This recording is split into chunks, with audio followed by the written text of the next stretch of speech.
Hey guys, so this week I've been playing Steel Battalion, which is out for the Xbox, but you need one of these little Kinect hickeys things to play it. But is it any good? It's a Kinect game, so obviously you kind of have to lower your expectations, but this is the first Kinect game that uses the Kinect and a controller at the same time. So is this hybrid like the future of Kinect gameplay, or is it a horrible piece of trash that you shouldn't pick up? Well, here's my opinion of Steel Battalion.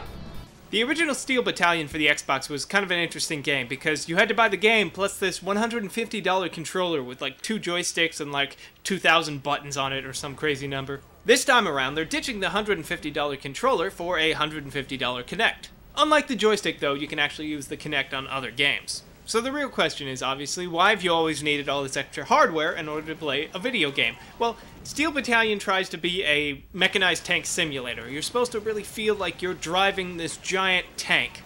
And of course, this time around, instead of just using buttons and stuff and switches on this giant controller, they use the Kinect hardware to simulate you actually pulling all these pulleys and levers and buttons inside the cockpit of your mechanized tank.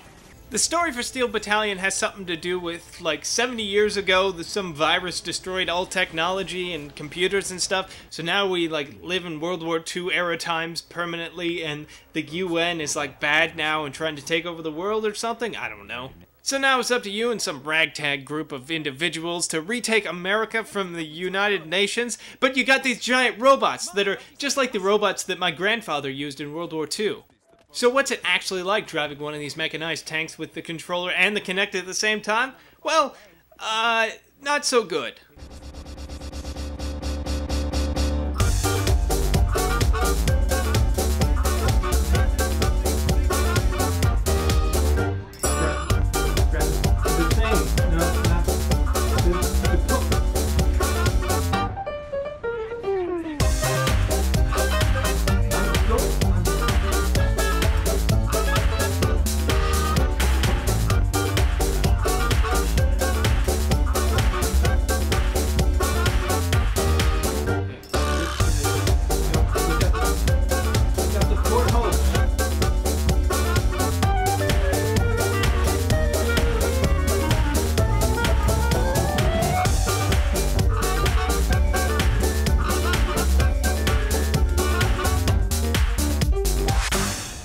I don't know if it's the Kinect hardware or just the game software or some combination of both, but the game doesn't really work right.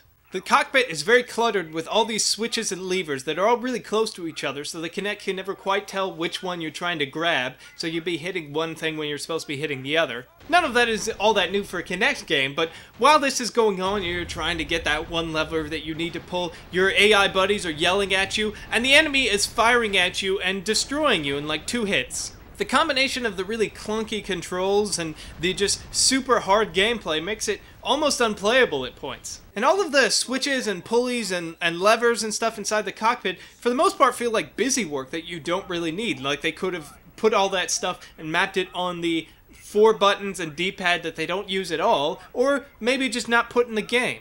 When I heard about Steel Battalion for the 360, I was really excited because I thought it was going to open this big door to all this new and interesting Kinect experience, but overall the experience is bland, if not terrible at times. Yep, Steel Battalion is a horrible piece of trash that you should never pick up. Who'd have thought? Don't get this game. I don't know, get Gunstringer if you haven't played it, but if you have Gunstringer, I don't know, put your Kinect in like a footlocker and bury it in the ocean until Dance Central 3 comes out, because that's the only good thing coming out for the Kinect.